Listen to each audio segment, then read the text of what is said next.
Hukum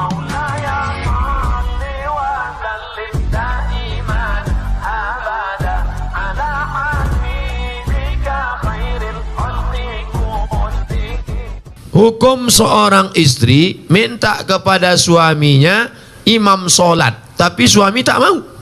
Nah, ini laki Fir'aun ini.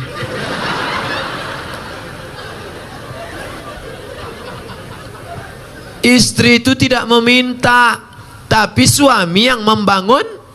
Kan suami mengambil air di perciknya ke wajah ibu, bangun. Nah itu kalau anak udah 3. Kalau waktu masih pengantin baru kemarin, wake up my darling, wake up my honey. Bentang mereka lah sajadah. Usolli sunnatat tahajjud raka'ataini imaman lillahi ta'ala. Allahu akbar. Bismillahirrahmanirrahim. Ar-Rahman 'allamal Qur'an, khalaqal insan, 'allamahul bayan. Mertua di sebelah mendengar suara menantu sholat. Siapa itu, Bu? Menantu kita. Itulah, mereka baru nikah udah tahajud. Kita udah 30 tahun nikah tak ada tahajud. Siapa menantu kita? Itu yang tamat dari pesantren tahfiz Quran dari Gayo Luas itu. Masya Allah, amin ya rabbal alamin. Menantu akan datang. Menantu yang sekarang, buka pintu. Mudah-mudahan suami-suami yang belum sholat, mudah-mudahan selesai pengajian nih sholat dia. Ustadz Somad, dulu kusangka kalau nikah sama dia aku bahagia. Pas dia datang meminang, ayahku bertanya, kau PNS? Golongan 3, Pak. Apa peganganmu? Itu kunci mobil. Punya kau? Punya abangku. Tapi tak lama lagi mau aku beli itu dah. Akhirnya kusangka nikah sama dia bahagia, Pak Ustadz. Ternyata sudah 2 tahun, 3 tahun menikah, tak ada kebahagiaan. Gimana rasanya? Macam tidur sama babi hutan. Walaupun hidup 1000 tahun, kalau tak sembahyang, apa gunanya? Walaupun hidup 1000 tahun, kalau tak sembahyang. Ibu nanti kalau ngayun anak gitu, sepohon kayu daunnya rimbun, serta buahnya, walaupun hidup 1000. Kata laki, kau nyindir aku ya? Rupanya laki tak sembahyang, laki hantu. Makanya sebelum anak itu menikah dites dulu. Ustadz, anak saya ini dokter, orangnya lembut, baik, jilbabnya panjang, sholat nggak tinggal. Saya takut menantu saya tak sholat. Gimana cara ngetesnya Pak Ustadz? Kata jamaah, menantu ibu itu mana orangnya? Ini Pak Ustadz. Ajak dia jumpa di rumah makan jam 12 besok hari Jumat. Calon mantu, ya bisa kita jumpa jam 12 besok hari Jumat. Mohon maaf ibu calon mertua, siapapun yang mengajak kalau hari Jumat, aku mau sholat Jumat, terimalah dia. Tapi kalau kata dia, oke, jangan terima. Tapi soal ini tak bisa dipakai lagi karena sudah bocor. Nanti ku kasih soal lain.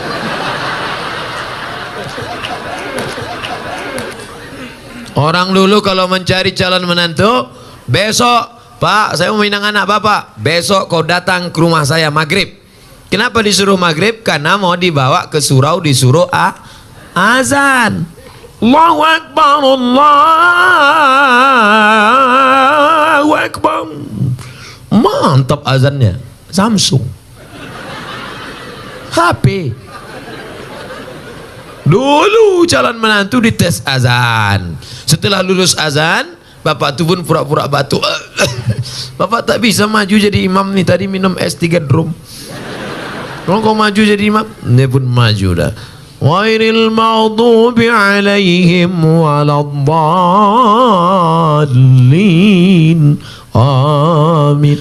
Bismillahirrahmanirrahim. Inna a'tai. Kata mertua di belakang, mak gaya kau ngeri kali ya kan? Sangka entah ayat apa tadi. Rupanya itu juga. Tapi jadilah daripada tidak sama sekali. Makanya kalian yang muda-muda ini latihan jadi imam. Latihan jadi imam. Kalau latihan jadi imam jangan langsung sholat isya. Jadi imam tuh latihannya zuhur dulu.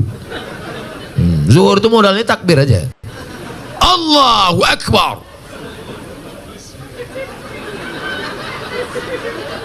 Allahu Akbar. Tapi sami Allah ingat juga. Yang pula saking groginya Allahu Akbar. Nanti udah agak-agak kuat mental, udah agak-agak siap ready sudah, baru coba maghrib. Jangan langsung subuh. Subuh memang 2 rakaat, tapi kunut panjang. Nah, maghrib lah mulai coba. Bismillahirrahmanirrahim. Nah, ini sembahyang apa MTQ? Tapi yang paling enak tuh jadi TNI Polri. Kalau kita TNI Polri, calon mertua mana berani nanya kita kan? Datang kita, kau sembahyang apa tidak? Bukakan aja pistol tuh.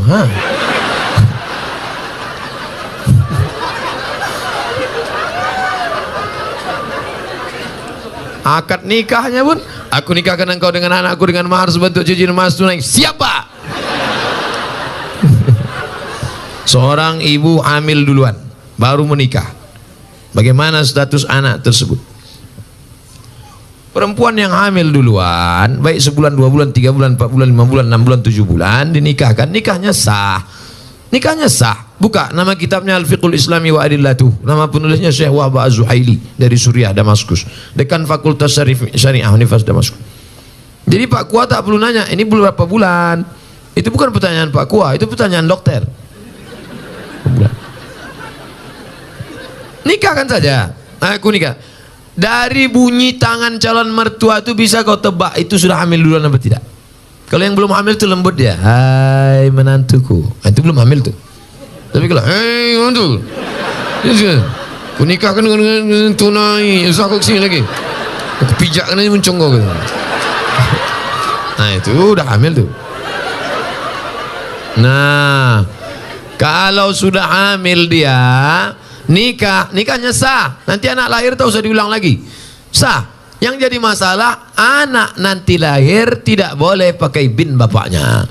Pakai binnya siapa? Bin maknya. Bin Fatimah, bin Aisyah, bin Khadijah. Nah, kebetulan nama maknya Tilan, bin Tilan lah.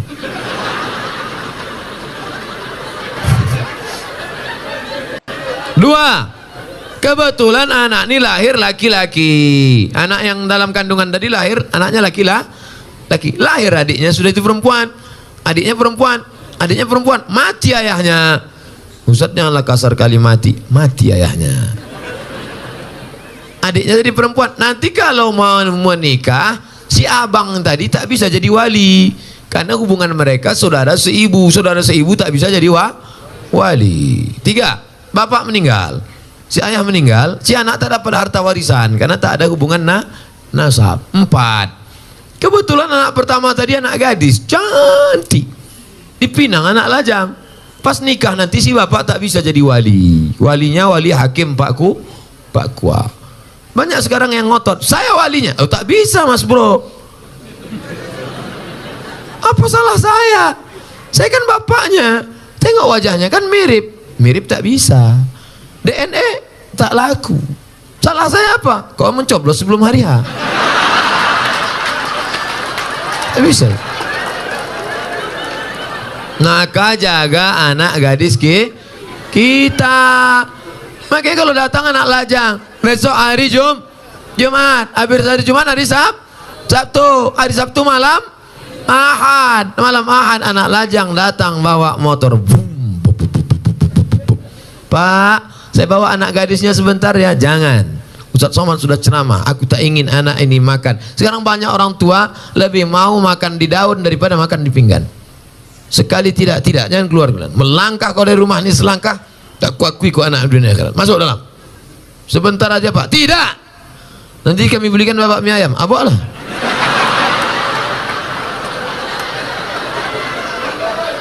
Semangkuk mie ayam lah pula harga anak gadis kau. La ilaha illallah Muhammad Rasulullah. Ibu juga harus sepakat sama bapak. Kalau bapak sudah mengatakan tidak, tidak, sebentar aja, tidak, sekali tidak, tidak, datang istri dari belakang, kasihlah bang, kita dulu lebih parah dari itu lagi. Inilah yang membuat anak ini rusak. Kalian pun yang lajang-lajang, ini pakai motor, udah dibawa, bonceng sana, bonceng sini, bonceng sana, bonceng sini, gembong masuk angin. Yang mengandung 9 bulan 10 hari laki-laki apa perempuan? Perempuan. Yang melahirkan meregang nyawa laki-laki apa perempuan? Perempuan. Yang ngidam muntah-muntah laki-laki apa perempuan? Perempuan. Maka jaga kehormatan kalian adik-adikku, anak-anakku, jaga. Tak ada harga kalian. Sekolah aja bagus-bagus. Yang lajang-lajang, jangan kalian pacaran. Tak usah kalian pacaran. Emangnya Ustaz dulu tak pernah pacaran? 4 tahun saya di Mesir tak pernah pacaran. Kalau tak percaya tanya sama Ustaz Fadil. Tak pernah Ustaz kan?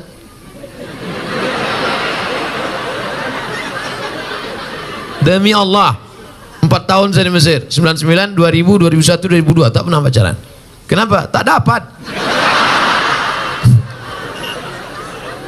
Persaingan ketat.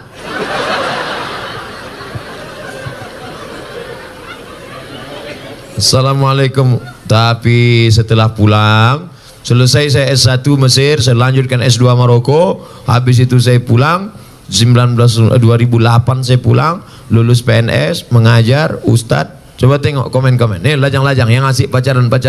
Kalian serius saja belajar. Sekolah. Saya tak ganteng macam kalian.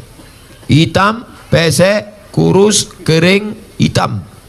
Coba tengok komen-komen di FB, di Instagram. Ustadz, jadikan yang kedua ya. Tak usah kalian takut jodoh-jodoh itu. Apa kalian takut? Apa hukum sogok menyogok dalam Islam? Itulah yang sudah aku jelaskan tadi. Udah. Ar-rashi wal murtashi. La'ana Rasulullah SAW ar-rashi wal murtashi. Yang menyogok masuk neraka, yang disogok masuk neraka. Duit sogok haram, dikasih anak bini makan haram, dimakan masuk darah hitam naik ke otak, jantung kotor, menjadi darah daging masuk neraka jahanam. Dibawa pergi haji Makkah. Labbaik Allahumma labbaik, labbaik la syarika lak labbaik. Apa kata malaikat? La labbaik wala sa'daik. Kau tak dapat haji mabrur karena kau pakai duit sogok. Patutlah balik haji tak ada perubahan. Heran aku dengan Pak Haji ini Pak Ustaz. Dulu sebelum berangkat haji bercelana pendek, balik haji tak bercelana sama sekali. Tak ada perubahan. La ilaha illallah Muhammad Rasulullah. Kalau udah terlanjur gimana Pak Ustaz? Keluarlah dari PNS. Ustaz ngomong aja enak. Kalian tanya aku jawab. Ustaz, saya punya abang yang menyusahkan orang tua. Menyusahkannya berjudi, mencuri orang tua, menggadaikan kereta. Sebagai adik apa yang saya lakukan? Pulang dari sini, musyawarah engkau sama keluarga. Mungkin otak abangmu ini sudah rusak kena narkoba. Orang kalau sudah kena narkoba, jangankan sabu-sabu, putau, pil rohypnol, mix kasbek, vodka. Hafal juga Pak Ustaz nih. Jangan pemakai juga ini dulu. Jangankan itu, lem kambing aja rusak. Anak-anak SMP, anak SD kalau udah kena lem kambing rusak. Berapa banyak ibu-ibu masak pagi tak panas-panas nasi, rupanya tabung gas sudah dijual anak untuk beli sabu-sabu. Otak itu sudah rusak. Ini saya yakin ini abang ini udah rusak otaknya. Kenapa? Karena mau dia pula menyusahkan orang tua, berjudi, mencuri orang tua. Jadi kalian kumpul bersama, cari asal muasal sebab musabah. Oh, dia kena narkoba. Orang kena narkoba jangan malu, bawakan ke BNN, Badan Narkotika Nasional. Ustaz, tolong doakan anak kami. Pak Ustaz, doa apa? Doa narkoba. Saya belum pernah dapat doa Allahumma inni na'udzubika min sabu-sabu. Tak ada. Maka serahkan ke BNN. Nomornya Pak Ustaz, catat nomor BNN. Saya selalu dibawa BNN ceramah. Catat ya. Jangan minta ceramah sama BNN. BNN. Rusak pula HP.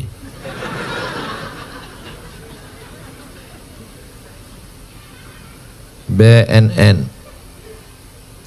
Catat 08 0813 11 44 2193. Nanti rekamannya ada. Telepon dia.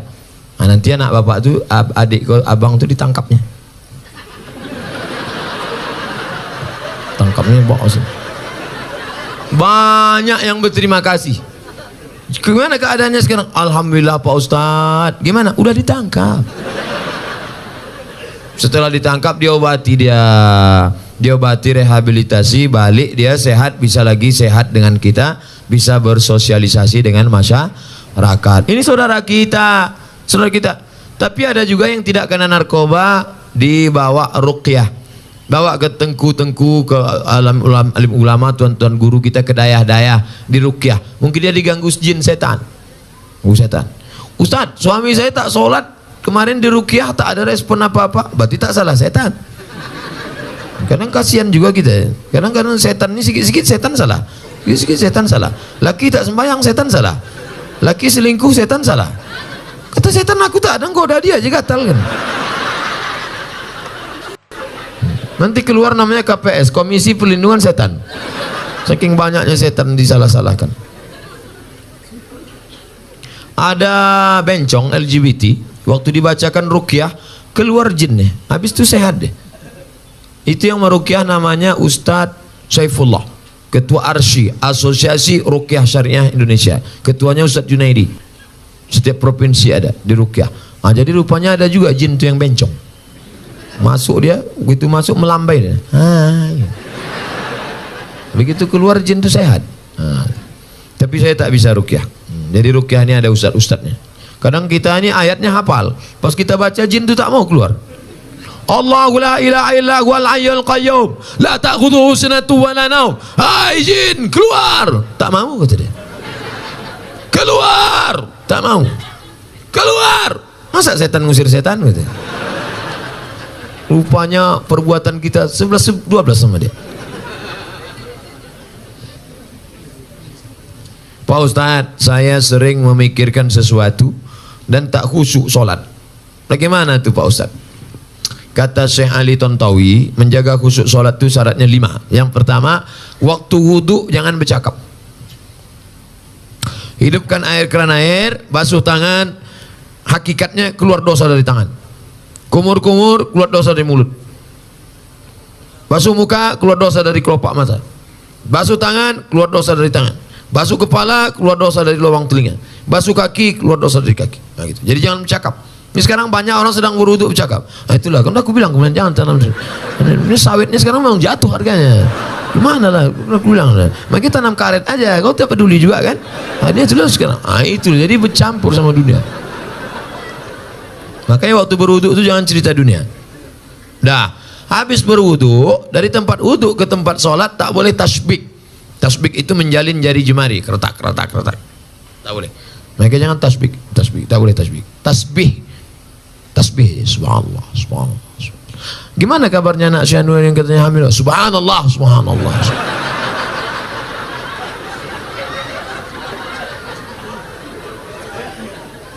Dari tasbih.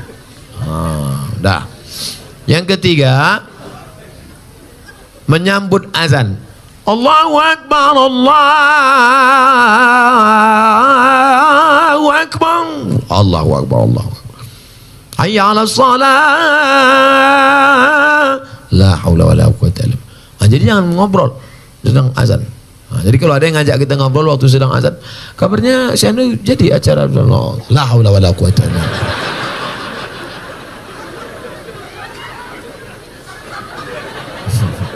Yang keempat, sholat itu membaca, namanya qiraah, bukan merenung, membaca. Maka dibaca, inna sholati wa nusuki wa mahyaya la syarika lahu.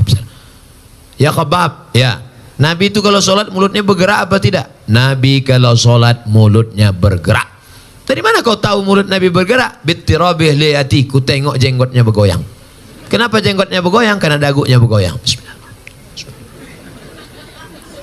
Sekarang banyak orang sholat mulutnya diam ya. Apa dipikirkan? Nah, jadi mulut. Nah, yang terakhir yang kelima, fahami bacaan, connect antara mulut dengan qalbu, hati. Allah, salat zuhur, Allahu akbar, Allahu akbar kabir, walhamdulillah katsir, subhanallah. Macam naik motor. Salat ini macam naik motor, macam bawa mobil. Udah agak-agak ngantuk kan. Udah agak macam naik sepeda motor, macam orang naik motor king. Agak konsen, fokus. Salat bukan kehilangan kesadaran. Ada orang bilang, aku kalau sudah salat itu hilang kesadaranku. Berarti kau dilarikan jin. Karena sahabat-sahabat Nabi waktu salat itu sahabat tidak hilang. Mana dalilnya? Ketika sahabat sedang salat, tiba-tiba Nabi datang. Waktu itu Nabi sakit, imamnya Abu Bakar. Datang Nabi waktu sahabat sedang salat, maka sahabat memukul tangan. Mukul tangan mau ngasih tahu Abu Bakar, karena tak mungkin ngomong kan, mungkin Abu Bakar itu ada Nabi datang. Menunjukkan mereka sadar, terbuka matanya. Salat itu mata dibuka, bukan ditutup.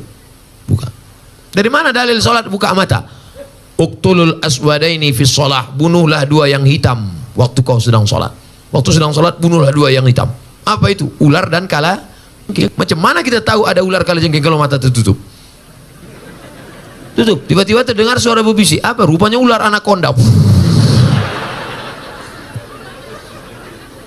Mata dibuka. Makanya kalau kita sedang sholat, misalnya habis motong karet di hutan, sedang sholat, di depan motong karet itu ada sumur tua. Tiba-tiba datang, entah dari mana datang orang buta mau masuk. Kau tengok, jangan tengok aja, tolong dia. Kau biarkan masuk. Kau tarik tangannya, tarik, selamatkan dia. Maka sholatmu tidak batal selama tidak ngomong. Jangan ngomong, jangan pula ngomong. Pak, jangan lewat sini lagi. Batal sholat. Sholat bukan kehilangan kesadaran. Siapa bilang sholat kehilangan kesadaran? Sholat sadar tidak hilang, kita tetap sadar, tapi connect dibacakan at-tahiyatul mubarakatuh salawatut thayyibatu lillah, assalamu alayka ayuhan nabiyyu wa rahmatullahi wa barakatuh, wassalamu alayna wa ala ibadillah salihin, asyhadu an la ilaha illallah wa asyhadu anna muhammadar rasulullah, Allahumma salli ala sayyidina Muhammad wa ala ali Muhammad kama sallaita ala Ibrahim sampai habis. Fil alamin innaka hamidum majid. Lanjut lagi, Allahumma fir lima qaddamtu wa ma akhartu wa ma asrartu wa ma alantu wa ma asraftu wa ma anta a'lamu bihi minni, antal muqaddim wa antal muakhir, la ilaha illa anta subhanaka inni kuntu minadh zalimin. Allahumma inni a'udzubika min adzabi jahannam, min adzabil qabri, wa min fitnatil mahya wal mamat, wa min syarri fitnatil masiihid dajjal. Allahumma inni ala dzikrika wa syukrika wa husni ibadatik. Assalamualaikum warahmatullahi. Allah memberikan kekhusyuan, kita berusaha menyiapkan cawannya.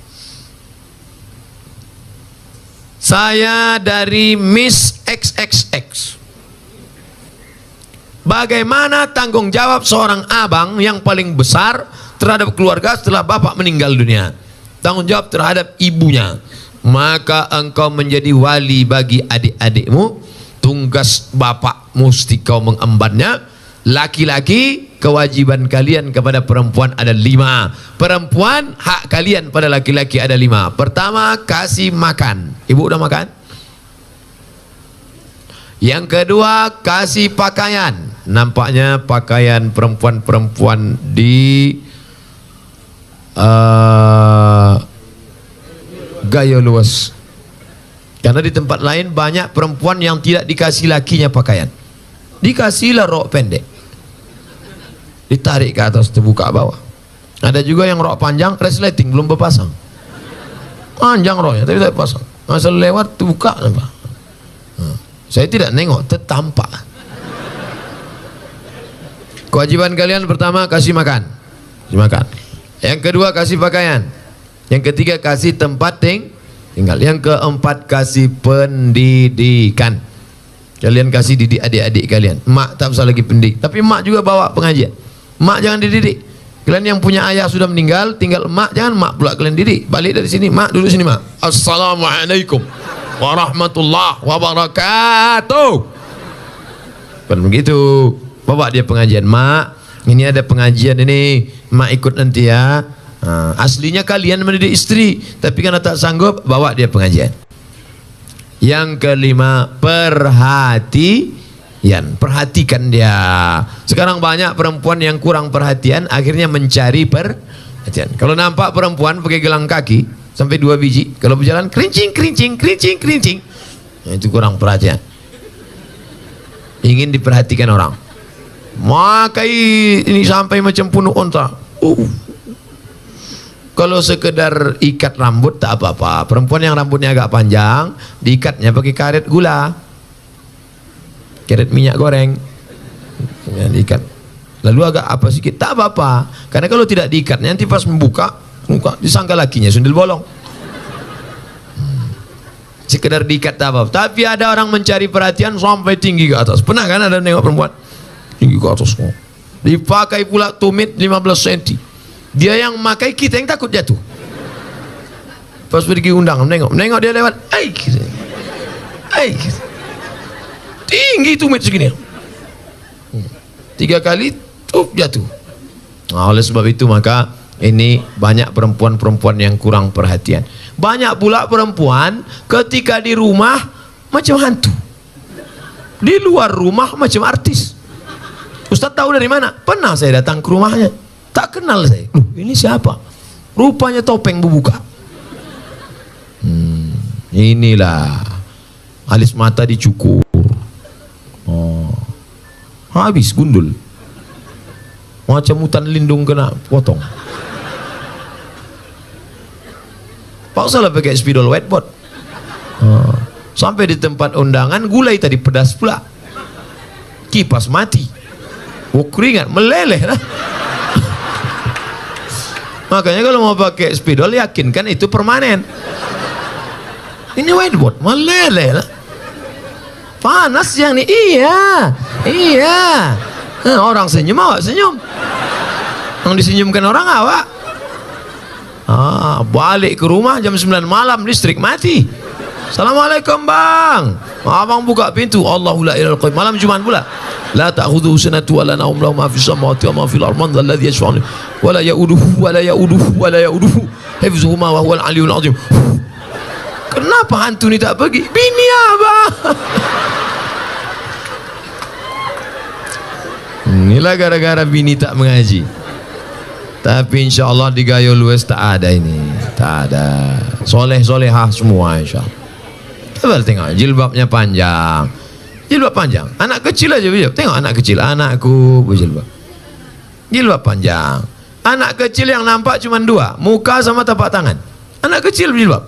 Ini di tempat lain dipakailah celana sempit, celana jeans, monjerit paha. Tolong. La ilaha illallah. Dipakai pula senam pagi di kantor. Banyaklah pegawai kantor tu error. Di dalam tubuh yang sehat terdapat otak yang cacat. Pagi-pagi instruktur senam, teng teng teng teng teng teng teng teng teng teng. Badannya tak ada bergerak, biji matanya nih. Apa tak error? Nauzubillah.